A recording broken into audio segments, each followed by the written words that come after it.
উত্তর কোরিয়াকে পাগলাকিমের দেশ বলা হয়। সকলেই জানে, অনেকে মজা করেও বলে পাগলাকিম। উত্তর কোরিয়া এই মাসে চতুর্থবারের মতো ব্যালিস্টিক ক্ষেপণাস্ত্র ছুড়েছে সাগরের দিকে। ইরান যুদ্ধকে ঘিরে উত্তেজনার মধ্যেই আবারও সমুদ্রের দিকে ব্যালিস্টিক ক্ষেপণাস্ত্র নিক্ষেপ করেছে উত্তর কোরিয়া।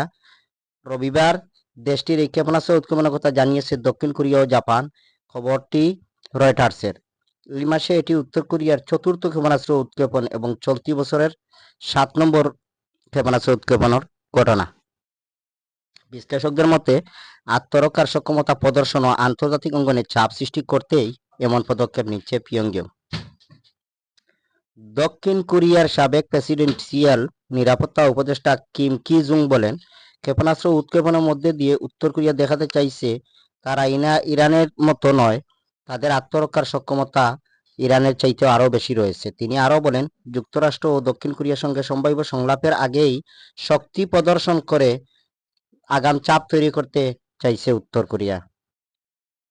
দক্ষিণ কোরিয়ার সামরিক বাহিনী জানায়, স্থানীয় সময় সকাল 6টা 10 মিনিটে উত্তর কোরিয়ার পূর্ব উপকূলীয় শহর সিনপু এলাকা থেকে ক্ষেপণাস্ত্র ছোড়া হয়। এগুলো প্রায় 40 কিলোমিটার দূরত্ব অতিক্রম করে সাগরে গিয়ে পড়ে।